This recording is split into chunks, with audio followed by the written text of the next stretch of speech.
Everyone, कैसे हैं आप सभी लोग। आशा करते हैं आप लोग अच्छे होंगे, आप लोगों की तैयारी भी अच्छे से हो रही है। तो दोस्तों, हम लोग जो है पिछले पिछले क्लास में जो हम लोग यहाँ तक जो है बौद्ध धर्म तक पूरा पढ़ चुके थे। आज हम लोग जो है बौद्ध धर्म से आगे पढ़ेंगे। ये बौद्ध धर्म टॉपिक जो है पूरा कंप्लीट हो चुका था। ठीक है, डेली एक दिन एक टॉपिक जो है हम लोग कंप्लीट करेंगे। बौद्ध धर्म तक यहाँ तक कंप्लीट हो चुका था। जिन्होंने इससे पहले का वीडियो नहीं देखे तो प्लेलिस्ट से जा करके देख सकते हैं, अपनी तैयारी को बेहतर कर सकते हैं, वहाँ पर डाला हुआ है। और अभी तक मेरे चैनल को सब्सक्राइब नहीं किया तो सब्सक्राइब कर लेंगे, बेल आइकन को निकालेंगे, अपने फ्रेंड सर्कल में भी शेयर कर देंगे ताकि उन्हें भी हेल्प मिल सके। ये जो है सभी एग्ज़ाम के लिए काफ़ी इंपॉर्टेंट हो सकता है, चाहे बिहार एसएससी हो, चाहे बिहार के बीपीएससी टीआरई 4 का जो एग्ज़ाम देंगे उसके लिए, सभी के लिए इम्पोर्टेंट हो सकता है।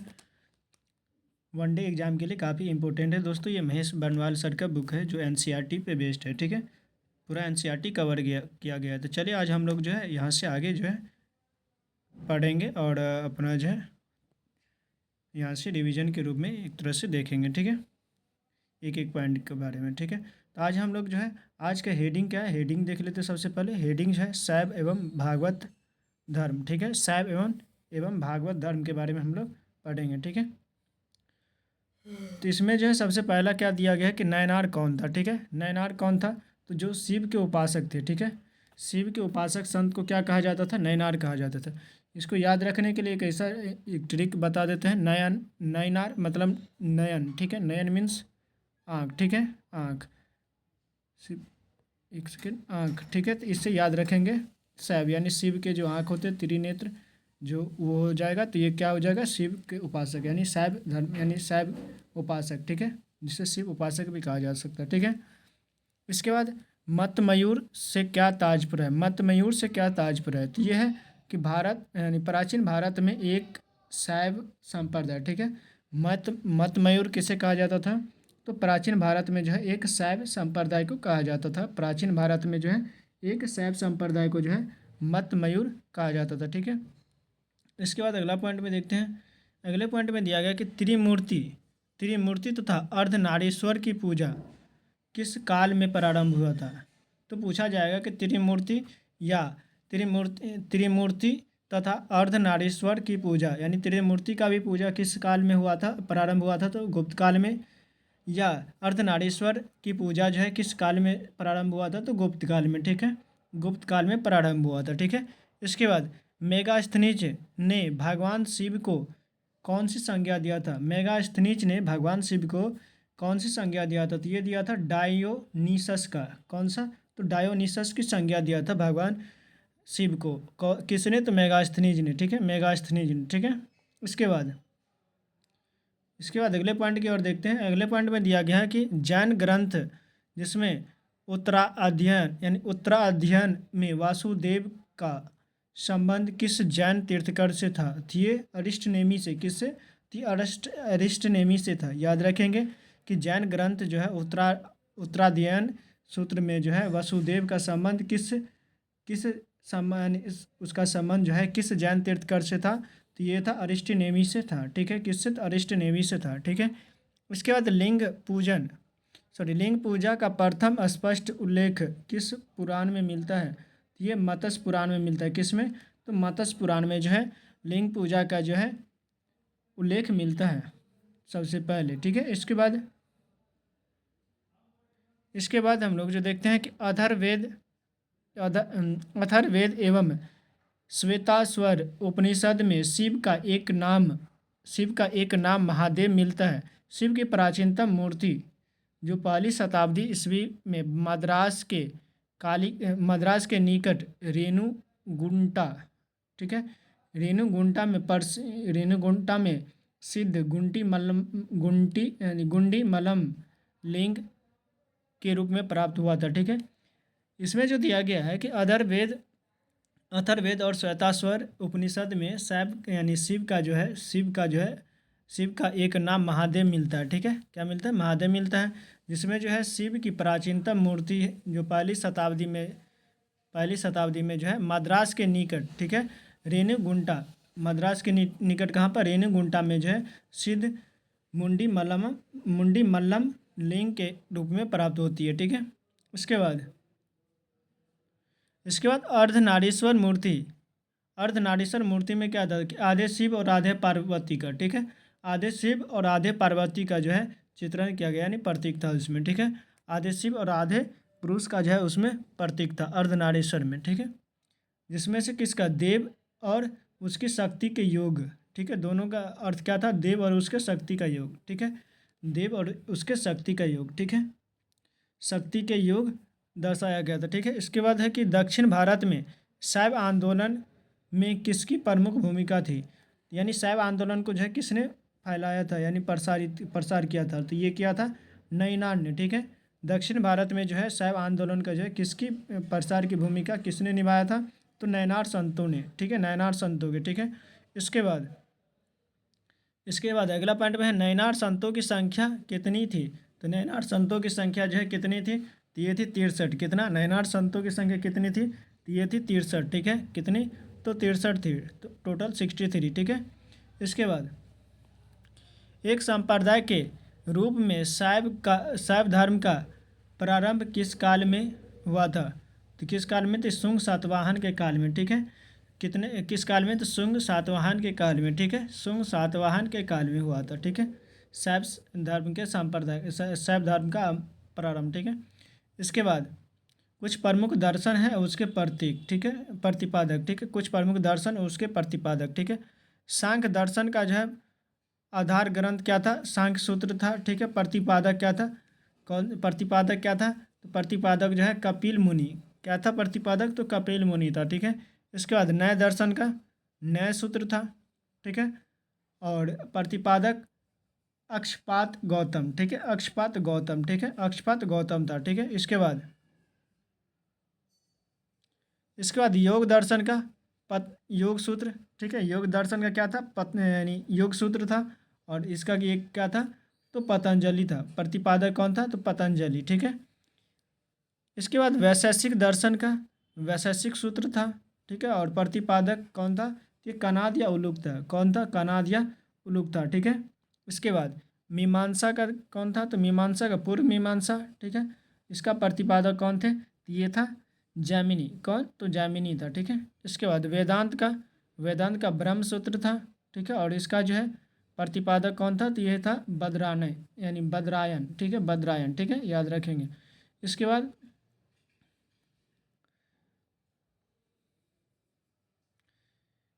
इसके बाद जो दिया गया है, गुप्त शासक चंद्रगुप्त द्वितीय ने विक्रमादित्य और विक्रामक तथा परम भागवत आदि की उपाधि धारण किया था, ठीक है। इन सभी का उपाधि धारण किया था, कौन कौन से, विक्रमादित्य का, विक्रामक का या परम भागवत का, ठीक है। इसका उपाधि धारण किया था, वो अपने आप को उपाधि लिया था, ठीक है। इसके बाद हम लोग अगले पॉइंट की ओर बढ़ते हैं। इसमें और भी संप्रदाय और संस्थापक दिया गया यहाँ पर। आजीवक का संस्थापक कौन था, तो ये मोगलीपुत्र यानी मखलीपुत्र घोषाल था, ठीक है। आजीवक का संस्थापक कौन था, तो मखलीपुत्र घोषाल था, ठीक है। और घोर अक्रियावादी का कौन था संस्थापक, तो ये था पूरन कश्यप। यादृच्छावाद का जो है संस्थापक कौन था, तो ये था आचार्य अजीत केशकाम्बिलन, ठीक है।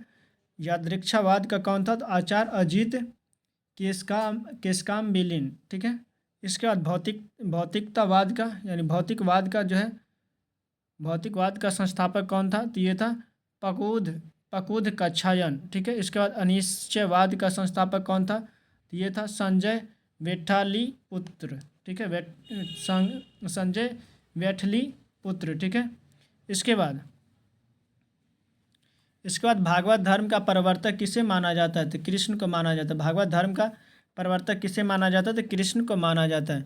किस ग्रंथ में सर्वप्रथम देवकी के पुत्र कृष्ण का वर्णन किया गया है, तो ये छंदोग्य उपनिषद में देवकी के पुत्र कृष्ण का वर्णन किया गया है, ठीक है। किस ग्रंथ में किया गया है, तो छंदोग्य उपनिषद में किया गया है देवकी के पुत्र कृष्ण का वर्णन, ठीक है। इसके बाद भागवत संप्रदाय के विकास का श्रेय किन शासकों को दिया जाता है, ये गुप्त शासकों को दिया जाता है। भागवत संप्रदाय के जो है विकास का श्रेय किस शासकों को दिया जाता है, तो गुप्त शासकों को दिया जाता है। इसके बाद हेलियोडोरस तक्षशिला का निवासी था। हेलियोडोरस क्या था, कहाँ का था, तक्षशिला का निवासी था, तथा उसके बेस बेसनगर अभिलेख से वासुदेव के संबंध का वर्णन मिलता है। ठीक है, हेलियोडोरस जो है तक्षशिला का निवासी था। ठीक है, तथा उसके बेसनगर अभिलेख से वासुदेव के संबंध का वर्णन मिलता है। ठीक है, इसके बाद कर्म का सिद्धांत।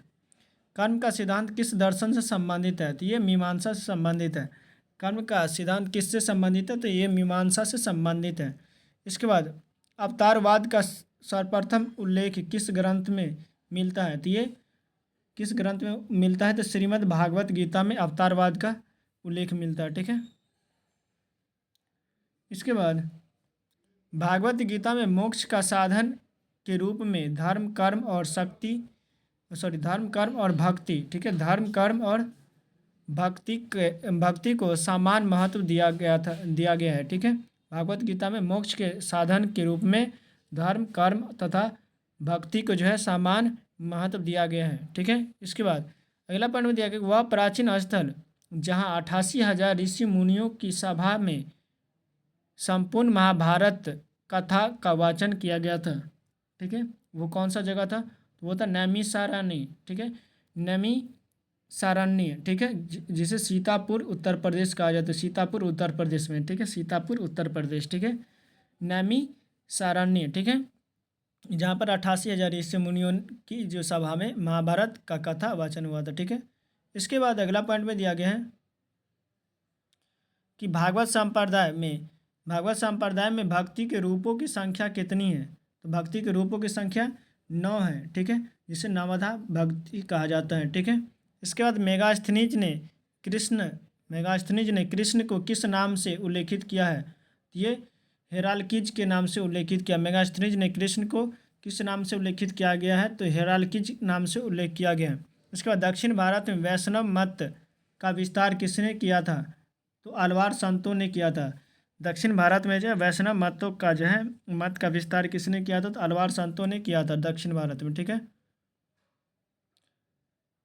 और शैव का किसने किया था? शैव का जो है दक्षिण भारत में तो नैनार ने। ठीक है, इसके बाद अलवार संतों की संख्या कितनी थी? तो अलवार संतों की संख्या 12 और नैनार संतों की संख्या, तो नैनार संतों की संख्या जो है कितनी थी? तो ये थी 63। ठीक है, 63। ठीक है, नैनार संतों की संख्या 63 और अलवार संतों की संख्या कितनी है? तो ये है 12। ठीक है, इन संतों में अंडाल नामक महिला संत का भी उल्लेख मिलता है। ठीक है, जिन्हें दक्षिण की मीरा भी कहा जाता है। दक्षिण की मीरा किससे कहा जाता है? तो ये अंडाल नामक महिला को दक्षिण की मीरा कहा जाता है। दक्षिण की मीरा अंडाल नामक महिला को कहा जाता है। ठीक है, इसके बाद हम लोग अगले पॉइंट की ओर बढ़ते हैं। अगले पॉइंट में अब आ गया यहाँ से 6ठी शताब्दी। ठीक है, अब ये खत्म हो गया। इसके बाद ये हेडिंग दूसरा आता है 6ठी शताब्दी ईसा पूर्व में राजनीतिक दशा। ठीक है, इस राजनीतिक दशा के बारे में देखते हैं हम लोग। 6ठी शताब्दी ईसा पूर्व में जो है राजनीतिक दशा क्या थी? ठीक है, मगध साम्राज्य का यानी प्रथम मगध साम्राज्य का उत्कर्ष किस शताब्दी में हुआ था? ये 6ठी ईसा पूर्व में हुआ था, यानी ईसा पूर्व 6ठी शताब्दी में हुआ था। ठीक है, इसके बाद मगध का जो है वास्तविक संस्थापक कौन था? तो ये बिम्बिसार को माना जाता है। 544 से 549 तक है। ठीक है, मगध साम्राज्य का जो है वास्तविक संस्थापक कौन? तो बिम्बिसार को माना जाता है। ठीक है, किसे? तो बिम्बिसार को माना जाता है। ठीक है, इसके बाद अगला पॉइंट में दिया गया है कि गोदावरी नदी के तट पर स्थित महाजन पद का क्या नाम था? तो गोदावरी नदी के तट पर जो स्थित महाजन पद था वो अस्मक कहा जाता था, जो सबसे दक्षिणी था। अस्मक या अस्मक। ठीक है, अस्सक या अस्मक कहा जाता था, जो दक्षिण भारत में स्थित एकमात्र महाजन पद थी। ठीक है, सबसे दक्षिण में गोदावरी तट के किनारे था। ठीक है, इसके बाद नंद वंश के पश्चात मगध पर किस राजवंश का जो है शासन किया? तो ये मौर्य वंश। ठीक है, घनानंद को पराजय करके मौर्य वंश चंद्रगुप्त मौर्य ने जो है मौर्य वंश की स्थापना करता है। ठीक है, इसके बाद पाटलिपुत्र को किस शासक ने सर्वप्रथम अपनी राजधानी बनाया था? पाटलिपुत्र को किस शासक ने अपनी राजधानी बनाया था? तो ये उदयन ने बनाया था। किसने? उदयन ने सबसे पहले अपनी राजधानी पाटलिपुत्र को बनाया था। ठीक है, इसके बाद उदयन वासवदत्ता की कहानी। उदयन जो है वासवदत्ता की कहानी किस स्थान विशेष से संबंधित है? ये उज्जैन से। किससे? उज्जैन स्थान से संबंधित है। इसके बाद सिकंदर का आक्रमण देखते हैं। सिकंदर के आक्रमण के समय उत्तर भारत में नंद वंशीय शासक घनानंद का शासन था। सिकंदर के समय में जो है, सिकंदर के समय उत्तर भारत में जो है किसका शासक था, तो घनानंद का शासक, घनानंद वंश का जो है घनानंद का शासक था। ठीक है, घनानंद क्या था, सर्व क्षत्रांतक था। ठीक है, यानी सभी क्षत्रियों का नाश करने वाला। गौतम बुद्ध के समय प्रसिद्ध वैद्य जीवक जो किसने अपने दरबार में स्थान दिया था, तो ये बिम्बिसार। ठीक है, जीवक को कौन, गौतम बुद्ध के समय में प्रसिद्ध वैद्य जीवक जो था वो किसने अपने दरबार में जो है स्थान दिया था, तो ये बिम्बिसार ने। ठीक है, और इलाज भी किया था गौतम बुद्ध को। इसके बाद प्राचीन स्थान श्रावस्ती का नगर विन्यास किस आकृति का है, तो ये अर्धचंद्राकार है। पहले का जो स्थान यानी प्राचीन आकार जो था श्रावस्ती का नगर विन्यास का किस आकार का था, तो अर्धचंद्राकार का था। ठीक है, इसके बाद मगध के शासक ने राज्यारोहण के लिए पिता की हत्या की एवं स्वयं भी अपने पुत्र को मारा। ठीक है, और स्वयं भी अपने पुत्र द्वारा मारा गया था। ठीक है, तो कौन, तो अजातशत्रु ने अपने पिता की हत्या की और अजातशत्रु के पुत्र फिर उनको हत्या करके वो राजगद्दी पर बैठ जाता। ठीक है, इसके बाद इसे पितृहंता वंश भी कहा जाता है, हर्यक वंश को। ठीक है, इसके बाद सिकंदर एवं पोरस की सेनाओं के मध्य किस नदी के तट पर युद्ध हुआ था, ये झेलम नदी के तट पर युद्ध हुआ था सिकंदर एवं पोरस सेनाओं के मध्य। ठीक है, इसके बाद किस शासक को परशुराम का दूसरा अवतार कहा जाता था, तो महापद्म नंद को जो है परशुराम का दूसरा अवतार कहा जाता था, महापद्म नंद को। ठीक है, जो नंद वंश का था।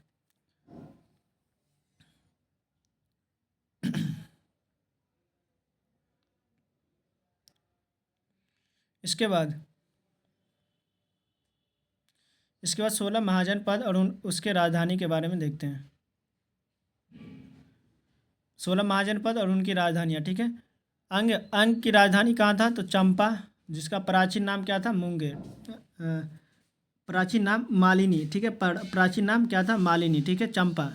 ठीक है, चंपा प्राचीन नाम मालिनी का था, जिसे मुंगेर कहा जाता। ठीक है, इसके बाद दूसरा कौन था, तो ये मगध था, जिसका जो है राजधानी कहाँ था, गिरिव्रज। ठीक है, जिससे अभी क्या कहा जाता है, राजगिर, गिरिव्रज या राजगिर। ठीक है, इसके बाद मल का कहाँ था, तो ये कुशीनहर या कुशीनगर। ठीक है, पावापुरी में। ठीक है, या पावापुरी भी कहते हैं, जिसे देवरिया गोरखपुर के क्षेत्र। ठीक है, इसके बाद काशी का था, कहाँ था, तो ये काशी का जो राजधानी जो है वाराणसी था। ठीक है, और कौशल का श्रावस्ती या अयोध्या फैजाबाद की जगह। ठीक है, इसके बाद पंचाल का उत्तरी पांचाल, अहिंछत्र एवं दक्षिणी पांचाल था। ठीक है, जिसे कामपिल्ले कहा जाता है। ठीक है, उसके बाद कुरु का कहाँ था, इंद्रप्रस्थ, जिसे मेरठ या दक्षिण पश्चिम हरियाणा कहा जाता है।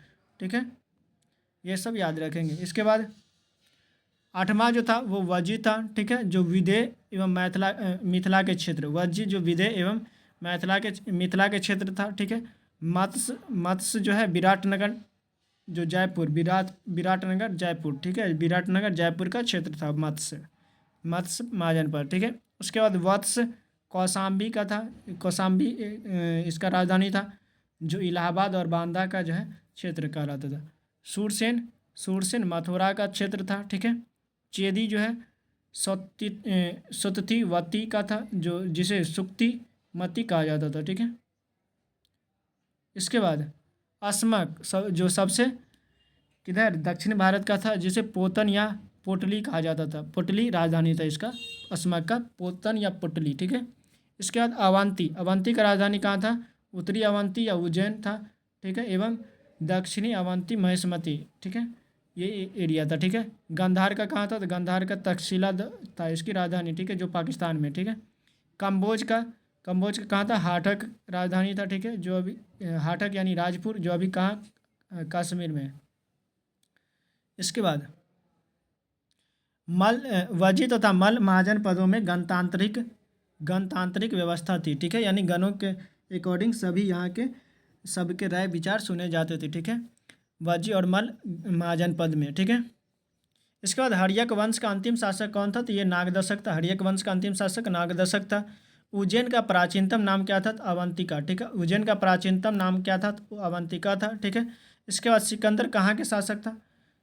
सॉरी, सिकंदर का मृत्यु, सिकंदर तो कहाँ का था? तो मैसेडोनिया का शासक था। ठीक है, और सिकंदर का जो है मृत्यु जो है बेबीलोन में हुआ था। कहाँ पर? बेबीलोन में हुआ था 323 ईसा पूर्व में। कहाँ कब हुआ था? बेबीलोन में 323 ईसा पूर्व में। ठीक है, ग्रीक लेखकों ने किस शासक का उल्लेख अग्रमीज एवं जैद्रमीज नाम से किया है? तो ये घनानंद को, अग्रमीज और जैद्रमीज नाम से किया है। तो किसको? तो घनानंद का जो है जिक्र किया है ग्रीक लेखकों ने। ठीक है, इसके बाद यहाँ पर कुछ दिया गया सिकंदर के समकालीन यूनानी लेखक के बारे में, इसके बारे में देख लेते हैं। इधर लेखक दिया समय और प्रमुख रचनाएं और महत्वपूर्ण साक्ष्य। ठीक है, अरिस्टोबुलस।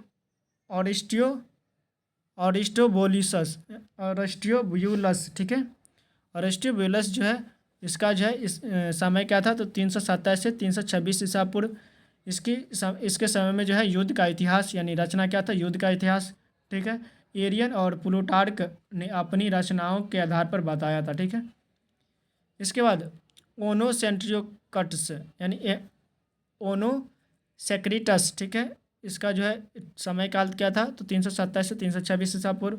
सिकंदर की जीवनी के बारे में है, सिकंदर की जीवनी के बारे में रचना किया था। ठीक है, महत्वपूर्ण साक्ष्य क्या था? कि यह जहाजी बेरे का चालक था। ठीक है, ये क्या था?